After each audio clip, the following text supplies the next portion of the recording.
Ya, Sasashi. Jadi karena sepertinya kamu tidak sedang sibuk sekali ya. Jadi aku bahas sedikit aja tentang bab yang akan kita pelajari, yaitu bab 11 tentang gomin. 고민이 뭐냐면은 어떤 사람에게는 어떤 생각이 있을 때 방법이 어떤지 잘 몰라서 고민이 되는 거예요. Singkatnya, gomin adalah kayak kebingungan gitu ya, kebingungan seseorang terhadap sesuatu. Oke, selanjutnya si gomin ini biasanya macam-macam ya, ada mulai dari jigop itu pekerjaan, hagop tentang pendidikan, terus isong tuh kayak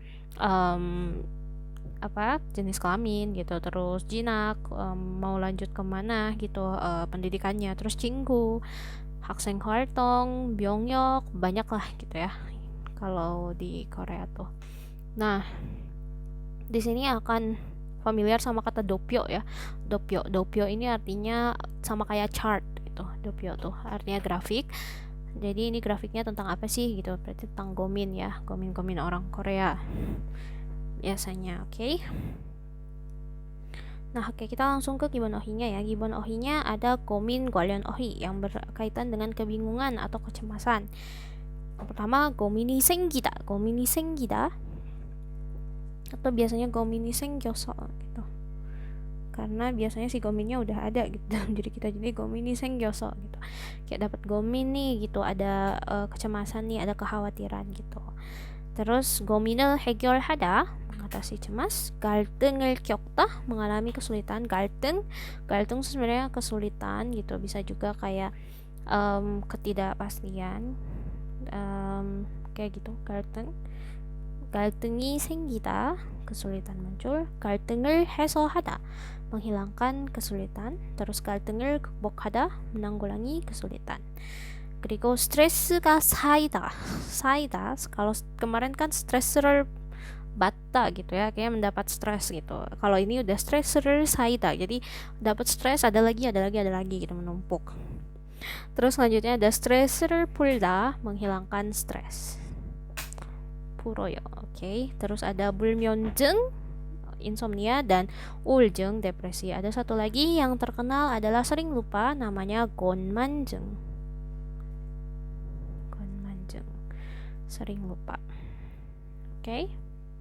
Terus selanjutnya 감정 관련 어휘, kosakata yang berkaitan dengan bingung. Ini aneh ya, bukan bingung sebenarnya. Justru bingung itu gomin. 감정 tuh dengan perasaan gitu.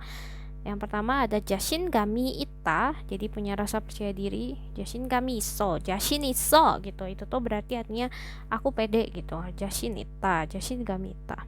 Nah, terus kalau kehilangan percaya diri itu jadi 자신감을 잃어요.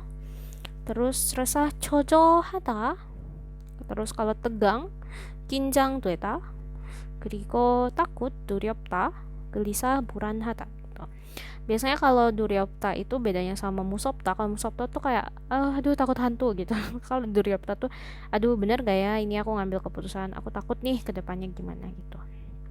Oke, 그리고 다음 상담 관련 어휘, kosakata yang berkaitan dengan konsultasi ya. 상담 itu artinya konsultasi.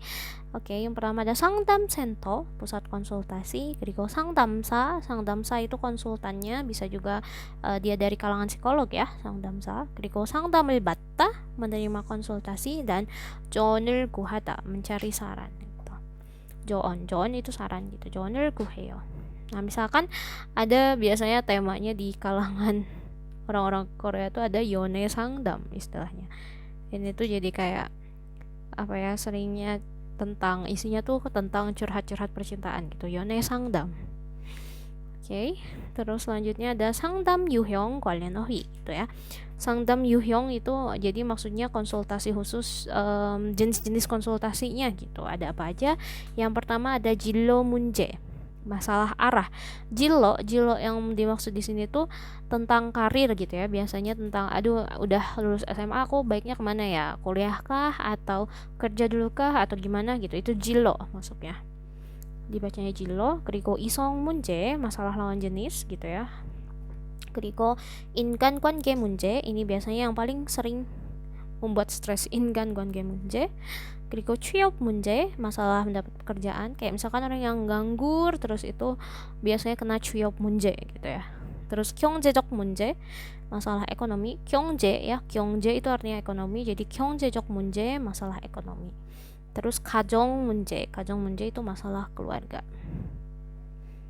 Oke, nah akhirnya kita masuk ke bab yang kita sukai, banmal ya, banmal. Sebenarnya banmal ini kayak singkatnya adalah bentuk yang digunakan di akhir kalimat untuk orang yang udah dekat dan orang yang udah dikenal lama gitu, atau kepada teman. Jadi gak usah lah itu pakai aoyo lagi, atau pakai semida apa lagi ya, gak usah. Jadi tinggal belakangnya dikasih ya gitu ya.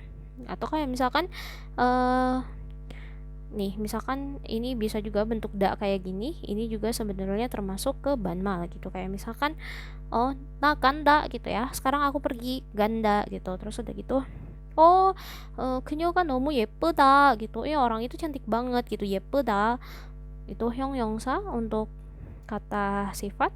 그리고 ida itu untuk kayak apa ya, adalah gitu. Jadi kayak misalkan saya adalah murid gitu, 나 학생이야 gitu, atau 나 학생이다 gitu, kayak gitu. Nah terus kalau misalkan ke 정유형 itu bentuk ajakannya nggak usah pakai upsida lagi, tinggal pakai ja gitu, 가자 먹자 kayak gitu. Terus kalau misalkan 명령형 ini artinya perintah, tinggal 그 숙제 좀 해라 gitu, kayak kerjain dong PR-nya gitu, kerjain lah gitu PR-nya. 감탄형 itu kayak buat kalau kaget gitu ya, jadi kayak 그는 왔는구나 gitu, 그는 오는구나 gitu. Atau misalkan 그 사람이 여기 사는구나 gitu, kayak orang itu tinggal di sini gitu, kayak gitu. Atau misalkan untuk iguna, 그 사람은 아이돌이구나 gitu. Oke. Nah bentuk simpelnya adalah pada bentuk akhiran aoyo, jika ada tanpa bentuk yo bisa langsung jadi banmal gitu ya. Kayak misalkan 요즘 시험 때문에 스트레스가 많아요. Terus tinggal hapus saja yo-nya. 요즘 시험 때문에 스트레스가 많아. Udah aja. Tuh banmal. Singkat sih. Nah, terus ini a sama ya ini tuh untuk manggil orang yang udah kita kenal tadi ya, yang kita pakein banmal gitu. Biasanya buat orang yang udah dikenal lama, teman, atau binatang gitu ya. Terus kayak misalkan ini 유진아 gitu, 유진아 무슨 고민 있어? atau wati, 이따 5시에 영화 보러 가자 gitu. wati ya, sebenarnya ini juga bisa wati ya, 유진아 gitu. Kalau misalkan belakangnya konsonan pakainya kalau misalkan akhirannya vokal ya, berarti misalkan nama salsa ya gitu, salsa ya 오늘 몇 시에 갈까 gitu. 얘들아 밥 먹자 gitu, anak-anak ayo makan gitu, 네 엄마 gitu. Oke, terus selanjutnya ada 다가보면. Nah 다가보면 itu artinya jika terus begini maka akan bla bla bla gitu. Kayak misalkan 한국어를 공부하다 보면 점점 어려워졌어요 gitu. Kayak ternyata setelah terus-terusan belajar bahasa Korea makin susah ya gitu, kayak gitu bisa. Nah ini diletakkannya biasanya di belakang kata kerja gitu. Contohnya 친구들과 이야기하다가 보면 스트레스가 풀려요 gitu. Setelah jika terus-menerus cerita sama teman, ternyata ya akhirnya stresnya hilang ya gitu. Terus ini yang kedua, 열심히 공부하다 보면 한국어 실력이 늘게 될 거예요 gitu. Kalau misalkan terus-menerus belajar dengan rajin gitu, nanti kemampuannya akan meningkat gitu. Itu sih untuk hada 보면. Oke, mungkin penjelasannya segitu dulu. Semoga bisa dipahami dan kita bisa langsung ketemu di hari Selasa nanti ya. 그럼 다음 주에 만나요, 사사씨. 안녕.